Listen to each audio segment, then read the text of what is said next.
সার্বিকভাবে রোগীর চিকিৎসা সেবা আমরা দিচ্ছি।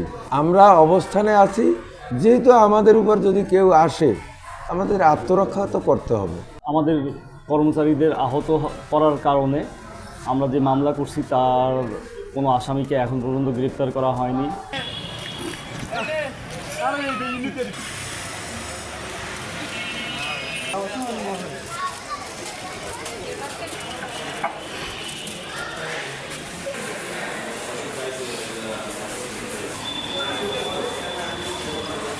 সার্বিকভাবে রোগীর চিকিৎসা সেবা আমরা দিচ্ছি। আর আমরা ওই যে সন্ত্রাস পার্টি সন্ত্রাসী আমাদের উপর হামলা চালাবে, এই জন্য আমরা কতিপয় কর্মচারী, যেমন এই সকাল শিফটের কর্মচারী যার যার ওয়ার্ডে আছে, স্ব ওয়ার্ডে আছে, আর বাকি কর্মচারীরা একত্রিত হইয়া অবস্থানে আছে। আমরা কোনো মিছিল মিটিং কোনো কিছুতেই যাচ্ছি না, পরিচালকের নির্দেশ। আমরা অবস্থানে আছি, যেহেতু আমাদের উপর যদি কেউ আসে আমাদের আত্মরক্ষা তো করতে হবে। যেমন কালকের দেখেন আমাদের 11-12টা লোক আহত হয়েছে, যা আপনারা এখানে স্বচক্ষে দেখছেন সব কিছু।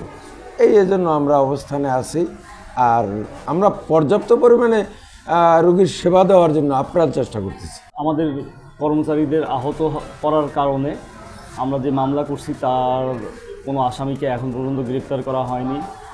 আমরা অনতিবিলম্বে প্রশাসনের কাছে চাচ্ছি যেন তাদেরকে আইনের আওতায় এনে বিচারের সম্মুখীন করা হয়। নাইলে এই যে আওয়ামী শক্তি তাদের ভিতরে ঢুইকা, তারা আওয়ামী শক্তি এবং এই যে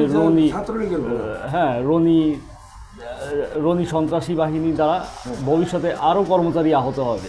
এখানে মেইন ফটক বন্ধ কইরা যদি কেউ অনশন আন্দোলন মিছিল মিটিং করে, তাতে সাধারণ জনগণের যে একটা জনভোগান্তির সৃষ্টি হয়। রোগীরা তাদের প্রপারলি ট্রিটমেন্টটা পায় না, তাদের স্বাস্থ্য যে আমরা সেবাটা দিতে আমাদের কাজের যে ব্যাহতি কোনোভাবে না ঘটে, এই জন্য এইগুলোকে নিষিদ্ধ করে কর্তৃপক্ষের নির্দেশে এটাকে নিষিদ্ধ করা হয়েছে যে এই মেডিকেল ক্যাম্পাসের ভিতরে এগুলো করা যাবে না। এবং ফেস্টুনে এই কথাগুলোই লেখা আছে এবং সেখানে খুব সুন্দরভাবে লেখা আছে যে কর্তৃপক্ষের নির্দেশে কাজটা করা হয়েছে।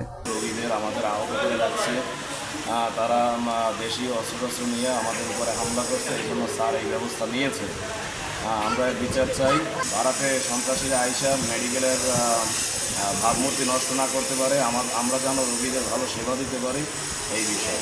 গতকাল আপনি হামলার শিকার হয়েছেন? গতকালকে ওরা দেশীয় অস্ত্র নিয়ে আমাদের হামলা করছে, আমাকে হকি স্টিক দিয়ে হাতের উপরে একটা বাড়ি দিছে, আমার হাত ফ্র্যাকচার হয়েছে, আমি এখন মেডিকেলে ভর্তিরত অবস্থায় আছি।